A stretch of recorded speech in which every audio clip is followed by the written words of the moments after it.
Hey everybody, welcome back to Titan Vans. I'm Matt, and today we're going to be showcasing a brand new custom rig that we designed.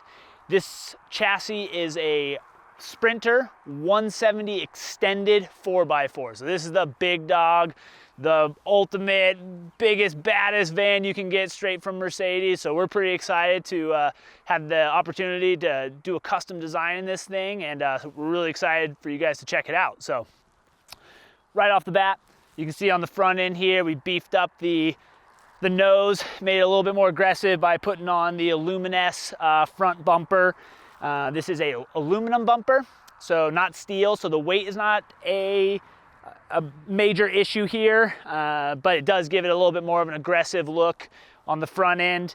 Nice thing about Aluminess is they do design these with the ability to integrate with Parktronics and the distance sensors that are now pretty common on a lot of these Mercedes builds. So really happy with these. You can also see down below we have some hella off-roading lights. So these are off-highway, super bright LED lights that we installed, and switches are all up in the dash so you can control it, get some extra lighting when you're off-road. So pretty happy at how the front end came out. Let's roll around into the inside and let's check it out. All right, so this is designed for full-time living. Lots of cabinetry, built-in shower, additional seating for carrying passengers. A couple of the key features to note on this guy. So we do have an awning up top. So this is a Fiamma awning. It's a manual awning, so you use a little winch crank to extend the awning. It has 300 watts of solar on top. Has two max air fans, one in the front and one in the rear. And it also, on this build, we did a satellite antenna, and it's a mobile in motion satellite antenna. So what that means is it will actually track as you move and stay linked to the satellites.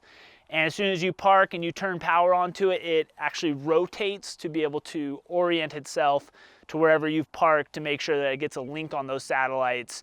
And we'll talk a little bit more about that, but kind of a nice feature on the exterior of the van.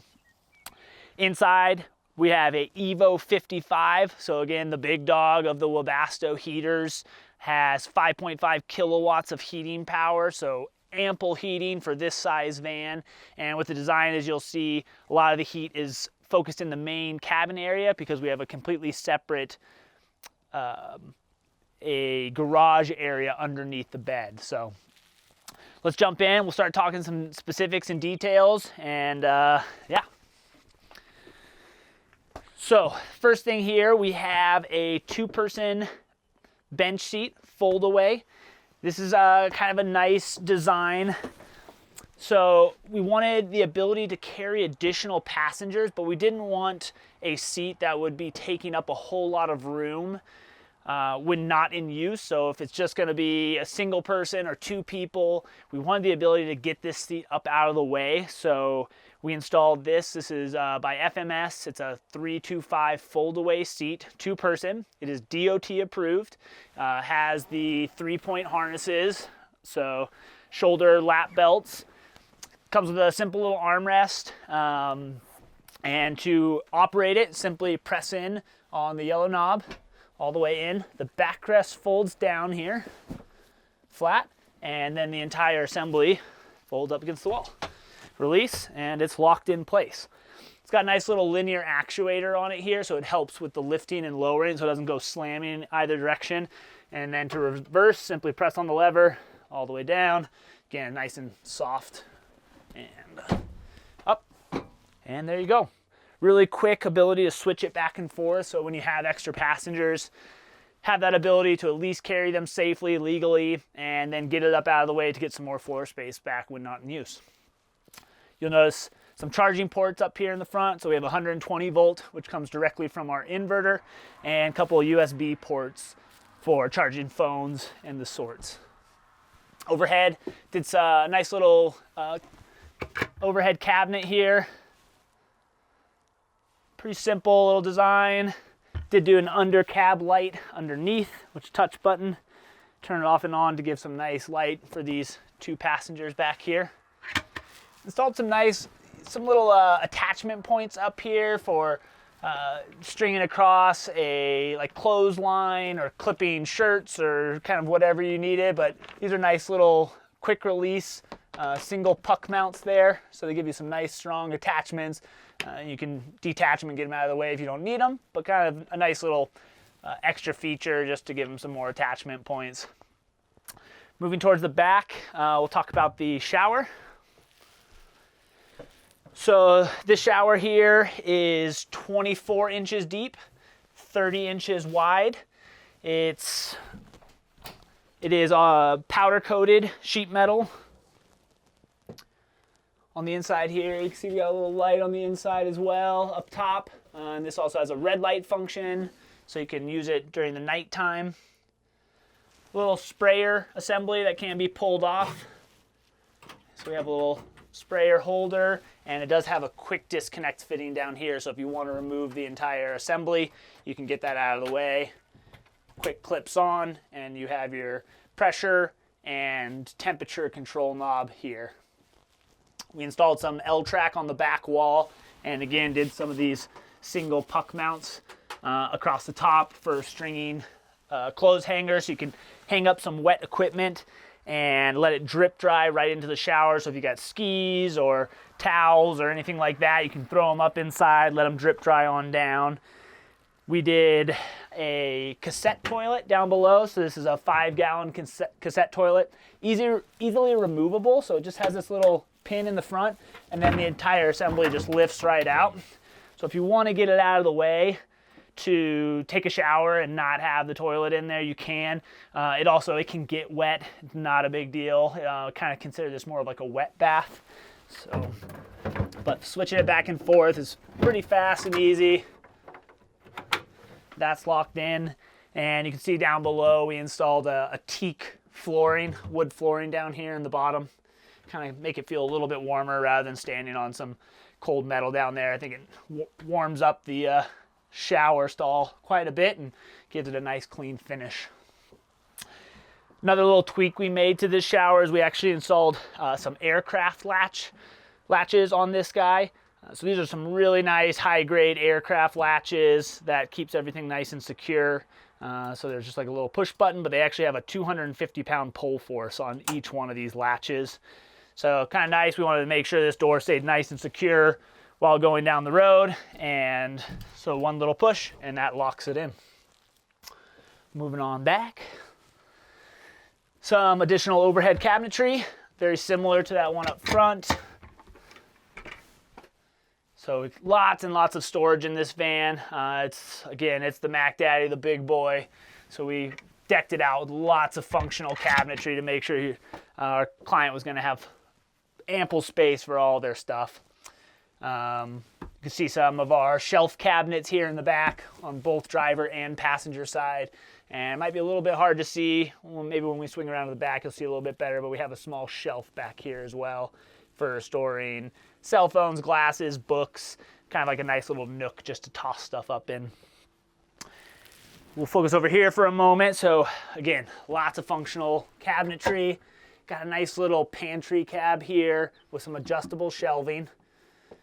So these have some pins on the side that allow you to move these shelves up and down. And this guy as well, nice big cab, and actually designed around the wheel well down there, so you can see how that curvature of that cabinet kind of really utilizes that space well. Inside here we got a couple little cubby cabs, and what's kind of cool about this design is they work for storage, kind of some small little goods, but also these were actually designed for steps up into the bed. So you can use that as a step up to help get up into the bed. So kind of a nice little design for getting up in and out without having to jump up into the bed. And so nice little subtle feature, just kind of integrated that right into the cabinetry. Over here on the galley, we have a 2-burner induction cooktop. This runs directly off the 120 volt inverter. And induction, we use these in pretty much all of our builds when we're doing a kitchen. These work really, really well. So they actually use magnets to heat up a pan. So they only work with pans that are magnetic or ferrous. So if a magnet sticks to it, it'll work. Cast iron, certain steel pots, and they do make custom induction pots too that you can get. What's really nice and what the couple of features that we really like about these induction cooktops, extremely efficient at producing heat. You can really control the temperature very well as well. They're very quick to respond, unlike like electric cooktops, which take a little while to heat up and cool down. And the feature that I really love about them is their safety. So when you have a pan on here, it's actually only the pan that gets hot. The surface does not get hot. So as soon as you take that pan off, the cooktop is almost instantly cool. So it's a really nice safety feature. You're not having some hot burner that's always there taking up a lot of counter space. As soon as you get that pan up and out of the way, set it off to the side, you get all of your counter space back very quickly. And it will not heat up if there's no pan on it. So even if you turn this thing on and it wants to heat up, if there's no pan on there, there's nothing for the magnets to interact with, and so it can't actually heat up, and it'll just shut itself down recognizing there's no pan. And so very safe, just in case somebody was up here pressing buttons for whatever reason. Just kind of a nice little feature there. On top we have a ash butcher block countertop, and we designed this with a kind of grain matched sink cutout here. And this could be used as a cutting board if you wanted. You know, after a while of using it as a cutting board, you might have to sand it back down and refinish, but nice big stainless steel sink. And we install these like little rubber feet on the bottom here as well. So that way when you set it down on the counter, it's got something nice and soft to sit on. The fridge down below here, this is a isotherm drawer 130. This is a stainless steel model. Central latch here allows it to slide out. And what I really like about this design with the drawer model is that you're looking down on your food a bit more rather than having to crouch and look towards the back and kind of find all the stuff that gets lost in the back of the fridge. So this is a really nice option depending on your configuration in your van. But I really like these models. They also have a much larger freezer than the door models. And so if you do a lot of frozen stuff, so smoothies, if you're an ice cream fanatic like I am, you're gonna want this guy right here. So a little bit of additional storage here. So this gets you access to some of your plumbing, but just a nice little cubby cab down here. You can throw some of the cleaning supplies, pots and pans. We have a little utensil drawer down here. And then this guy is actually a false front. So these are our register covers. So they are adjustable for our Webasto furnace, which was in the back. This is a little false cover. So this gives you access to the Webasto and all the ducting that goes with it. And these just utilize magnets on the back just to clip right into place. And we use the latch as a additional kind of restraint for that door face there. All right, over here we got the TV. So if you can't go anywhere without your TV, we don't do a lot of these guys, but I have to say, we first got this thing fired up and we had Harry Potter on here and all the guys were in here watching some TV while we were working. Probably not the most productive, but the mechanism here has a little quick release, so that's what keeps it latched while in motion. And then once you release it, it's got a lot of articulation. You can adjust it side to side. You can do some tilts with it. So you can kind of get it set up for movie time when you're in the bed, or also swing it around if you're going to be cooking. Get your favorite recipe up on here, and you know, Betty Crocker, always good. So the satellite, this is a dish satellite that we have up top, and works right with the receiver there. So the satellite communicates with this guy, and then the receiver connects directly up to the TV. And we put this guy out like wall mount here because you need to have kind of line of sight for the remote. So we had to make sure that that remote could be able to communicate with this receiver to change channels and so forth. So push this guy back. Locked in. Up top here, we got some controls, kind of a pretty standard control if you've seen some of our other videos. This is what we call our control panel. This is how you interface with the van. So we can turn the inverter on and off, This is what creates the 120 volt power, and it gives you some really nice data on kind of what's going on, your battery, your voltage, what loads you have on stuff. And then here's our breaker panel. So once you turn this on, this is actually how you distribute the power. So we can throw power to the water heater, which is in the back. So we have a 4-gallon electric hot water heater, the induction cooktop, which we talked about, the TV right there, and then all the outlets. So that's kind of like the one that was up there by the seat, and we have some more back by the bed. So those are all your different circuits there.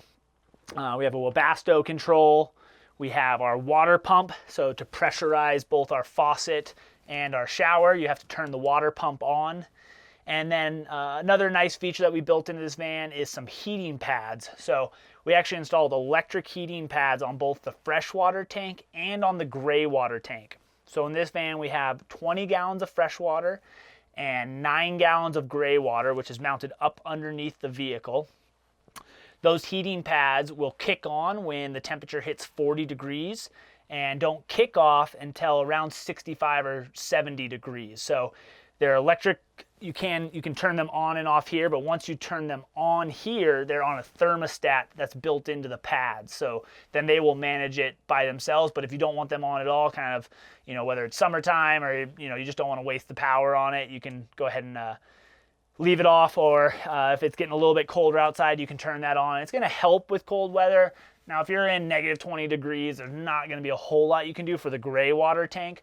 The furnace, as that we'll kind of talk about in the back, is mounted with the water system and all the plumbing in the garage area. And so when the furnace is running, it's actually helping to keep the fresh water and plumbing warm.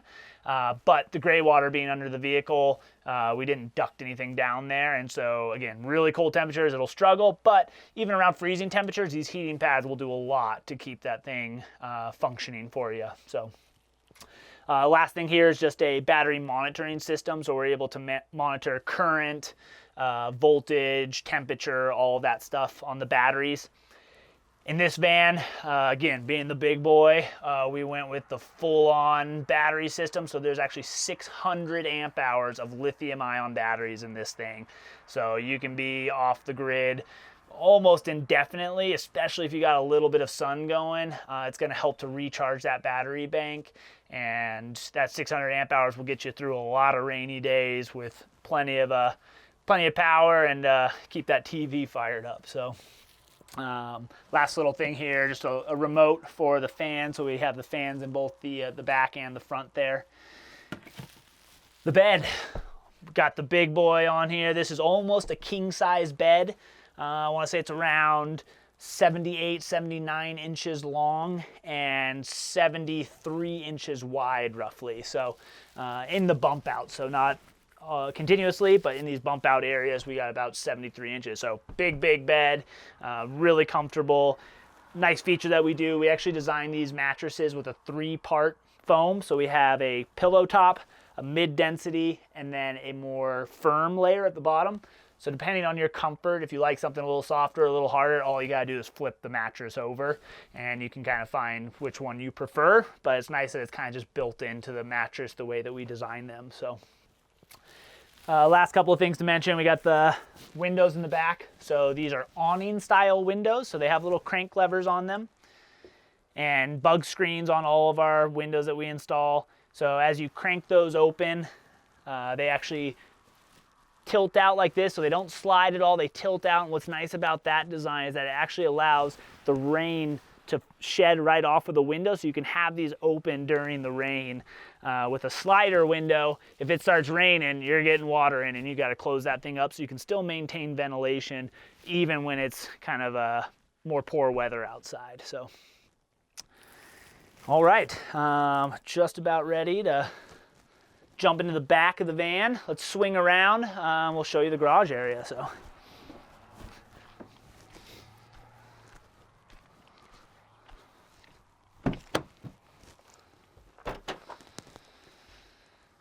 All right, we got a nice big garage area with a fixed bed platform. This kind of design works really well to get you some storage area for all your toys, so we can get skis and bikes and duffel bags, helmets, boots, all that good stuff stored back here. The Cabinetry on the side obviously also has some pretty good storage, so we designed these little cubby cutouts up top so you can squeeze a lot of gear and kind of more utility storage here in the back.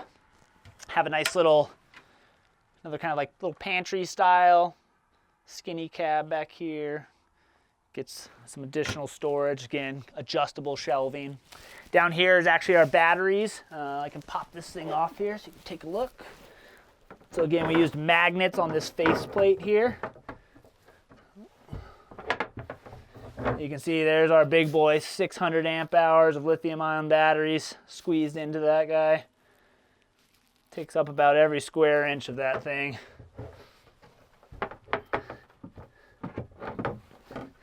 Could talk to my electrical guy, he loved that design, how tight that thing was. Here we have our bike tray. So we designed this specific for this client. He wanted something that he could pull in and out, and where he's going to spec out what his bike mounts that he's going to use specific for his, whether they're fork mounts or through axles, all that stuff. So there's no bike mounts on here currently. Use some locking drawer slides. So simply release the mechanism here, and this guy slides out. It's a 60-inch drawer extension, and we actually tested this with about 200 pounds on here, no problem, even out towards the end. It's fully removable, so if you come back over here, you can kind of see we have some star knobs that attach this guy down to the L-track. So there's L-track in the floor, and the star knobs bolt this guy right down. So very easy to remove this if you want to get it out of the way and get some storage space back, but goes down pretty quickly to have some you know, kind of extendable storage, so it's nice and easy to get to all your gear. And then what's nice about these drawer slides that we use is it actually locks out as well. So say you're on a little bit of a hill and you slide this thing out and then you kind of step away for a second, the thing's not going to go slamming in on you. So once it's in its full extension, it does lock, and to get it to go back in, you have to hit the release mechanism here to get it back in. And then it locks on the in as well, so it's not going to come flying out of you when you know, give her a little get up and go. I'm going to slide to the back here. We'll show you the utility panel in the back here. It's a little bit easier to access through that front door, but I'll slide back here to show you guys it. So right here, designed this with a little flip up top, and all of his electrical nicely tucked in here. This is more of a utility area, so not stuff that you have to access all the time. But we have our fuse block, solar charge controller, battery disconnect switch, and our inverter is tucked right back here. This is an inverter charger unit. So we have a shore power port on the side of the van, so you can plug right in using a standard extension cord, and it will actually charge your battery as well as send power to all of your outlets, the TV, the hot water heater, cooktop, all that stuff as soon as you plug it in. So really smart, intelligent little unit that works super well. So, all right, let me slide out of here. And lastly, we got this cap screwed down right now, but you can see we have our little view tube here on the side for our freshwater tank. So we got 20 gallons of fresh water in here. It does have a little tank backlight, so we can turn on our little light, and you can see it illuminates, and you can kind of see the water level kind of on the side here. So turn that off and on. Inside here, so we have our water pump. We have a hot water heater mounted back here, the water tank, and then up towards the front is actually the Webasto furnace.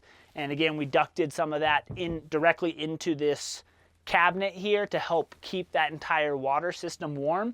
And then you can see kind of towards that backside there, we actually have a register cover kicking out into the garage area. So if you have stuff back here that you want to keep a little bit warmer, or if you just want to direct some flow back here for whatever reason, we gave that option. But it does have louvers on it, so you can fully shut that as well. If you don't want any air to go back there and you just want all the heat directly up into the cabin area. So on the back side here, we have our water fill. Again, if you've seen some of our videos, we like these components a lot. We've had a lot of success with them, so we stick with what we know works really well.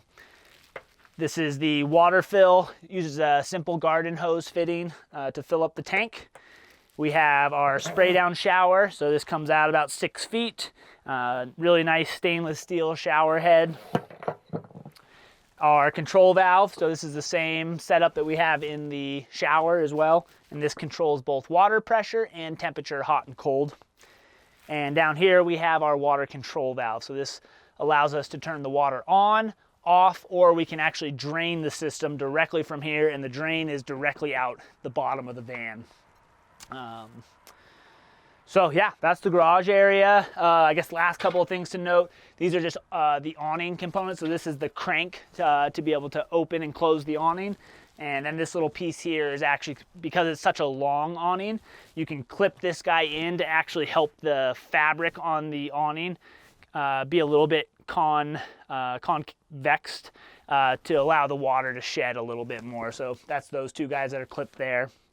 And you can see these little kind of square cutouts here on the side. That's actually one of our proprietary designs, and so this allows us to clip some different brackets into here. So we have we have surfboard holders, ski holders, boot holders, all sorts of different things that we've designed that just clip right into there. So no fasteners or anything, they just slide in and out.